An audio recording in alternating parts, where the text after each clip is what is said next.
Okay, Coach Cal's with us. If you have questions, go ahead and raise your hand. Start with Jerry Tipton. Yeah, John, I wonder, this game was obviously so much different than the first game. How did you assess what happened? What it appeared to me is they needed it more, wanted it more physical, took us out of stuff physically, and then physically banged us around offensively too. So, they deserve to win. If I had to do it over, I would not play Ty. I shouldn't have played him. And I asked him twice, why don't you just step back? He said, I can do this. And then I was going to not play him in the second half, and I did. And so, I called him in and I said, look, I can do it. I should have just gone with my gut. But my thing to the team after is you got to own your performance. The game was physical. It was a bump and grind kind of game. If you didn't perform, you didn't come up with rebounds, you didn't make baskets, you got beat. When the phone call is made, you tell them, I'm not talking about it. Goodbye.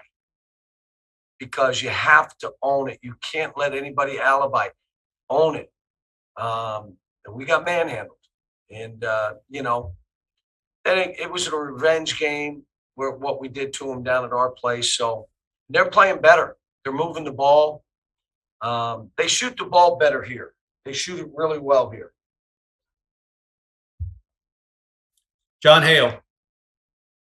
When Ty did check out for the last time, he looked pretty frustrated when he went over to the bench. Are you concerned at all he re-aggravated the injury or made it worse, or was that just a sign of him not being 100%? I don't know yet. I don't know. We'll have to see. We got some time. So we have a few days before we have to play again. We'll see if, he's going to be able to go. Daryl Bird. Yeah, John, you talked a few days ago about how this team needs to see everything now so you're not surprised by anything in March. It looked like tonight was kind of a game where you got punched in the mouth right out of the gate. Did it surprise you that some of the guys didn't match up to that fight, and does this kind of experience help you when March comes around? Well, it helps if they don't let anybody alibi for them, if they own their performance. Like what you just said, everybody saw. Can't put it on anybody else. Their guards kicked our guards. It was the other way around. Even though Vescovi had a bunch down at our place, their guards kicked us. And then Fulkerson, we kept saying how you got to play it, but we stretched out. And instead of making them shoot jumpers or bodying them and stuff, guys, we had some breakdowns in some of the game planning. But, at half, I just said, hey, why don't we make a comeback? So here's what happens. I said, this could be the most exciting thing. We get it to 8 and have the ball twice and turn it over. I'm like, why did you go nuts? We could have grounded out, made it 6, made it 4. All of a sudden, it's on them. But we're not ready for that yet. We went nuts. One was, guy just played harder than you and took the ball from you. The other was we went crazy. But, we missed plays when we had it there. We had our chances. I told him, let's go. We hadn't had one of these games in a while, but we had one. And I got to give Tennessee the credit for what you just said, Daryl. They punched us in the mouth, and we didn't do the same to them. Kyle Tucker. Cal, the other guy that kind of went off and seemed to be in some pain was Severe. He was holding his wrist. Do you know anything about that? Concerned about that? Oh, no.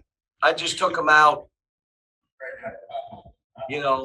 whether wrist or how he was, I just took him out like the end of the game. Let's finish the game. And Davion played well. And again, I wasn't angry with Dante or Bryce. They got beat on back doors, where they're stopped playing and Dante fouled. But they haven't played that much. I was throwing them in just hoping maybe someone would give us something. And they couldn't. And how could you expect them to? I haven't played them that much. All right, I've got time for one more. Jerry, go ahead. Yeah, John, I wanted to ask you about Kellen. I think he didn't take a shot until like 4:20 to go in the first half. I wondered if their defense was that good, or he wasn't. Maybe more. He should have been more aggressive. They were all over him. Even the one he had late, like he wasn't prepared to shoot it, and they were flying at him. We were trying to get him free off of screens. He couldn't get open. Like he could not get himself open. And that is, he's working harder than you. You're working to get open, and he's working to stop you from getting open. You're never open. What does that mean? And so, wish he would have shot a couple more balls. But like I said, we got it to 8. We had our chance. And at that point, it goes to 15. I was just coaching them out to situational at the end of the game. That's what I was doing. Just seeing if we're in situation stuff that we can do.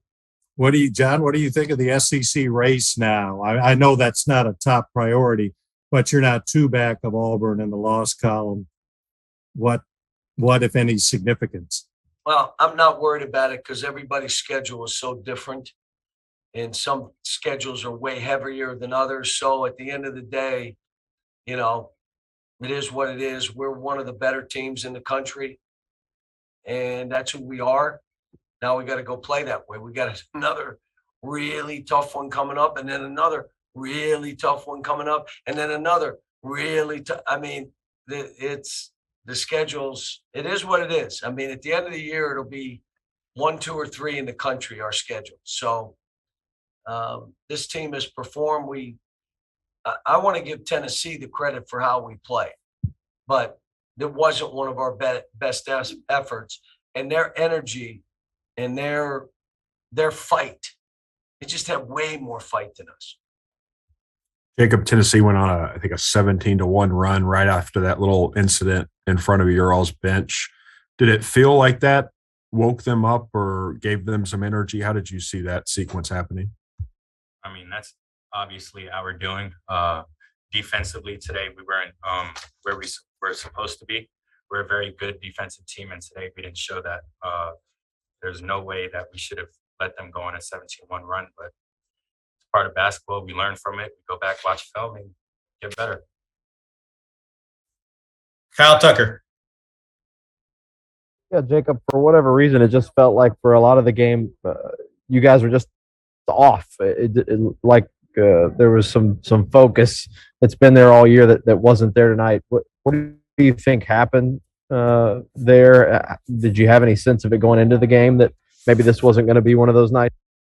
I mean, we came into this game, we wanted to dominate, but clearly we did not do that.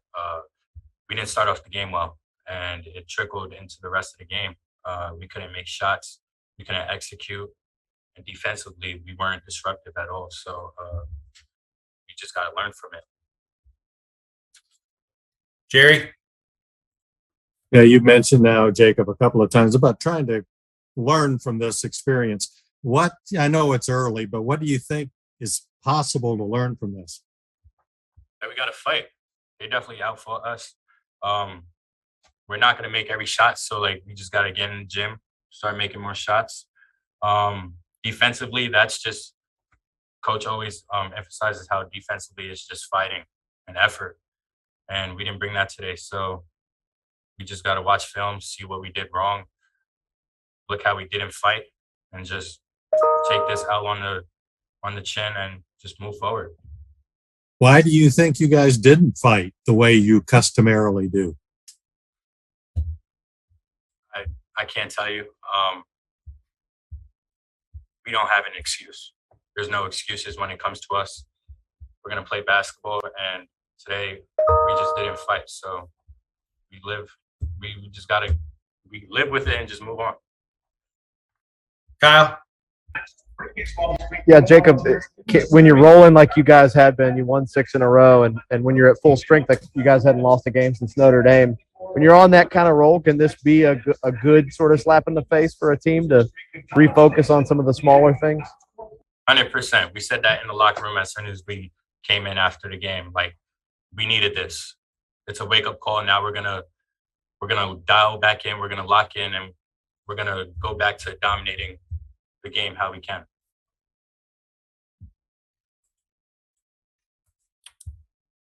Okay, John Hale, go ahead. Jacob, what did it mean to you guys that Ty tried to go tonight? It was pretty clear he wasn't 100%, even came back out in the second half. He looked pretty frustrated when he finally went to the bench for the last time. But what did that say about him, I guess? It means a lot. He's a strong player, mentally and physically. That just shows how much he wants to win. Just to go out there, sacrifice his body to play for this team to help us try and win. But at the end of the day, he was frustrated. I went up to him. Our teammates went up to him, tell him to keep his head high. Like, you can't do nothing about injuries. They happen. Just get healthy, and we need him for the long run. So we got to make sure he's healthy before he comes back. All right, last question. Jerry, go ahead. Yeah, Jacob, I wanted to ask you about a couple of the Tennessee guys. Number 5, Sakale Ziegler. I'm wondering if he made any impression on you impacting the game. I don't care about another person that's on a different team. I'm worried about my team, my teammates. I'm worried about what we need to do to win games. I'm not really focused on anybody else other than this team and my teammates. And this may be far-fetched, but do you think a game like this can have impact in March? You know what I mean? Something that can have a carryover effect in a positive way? Every game that we play has a little meaning to it that's going to help us in March. So this was definitely needed. Like I said before, we're going to learn from it. We're going to watch film, and we're going to get better.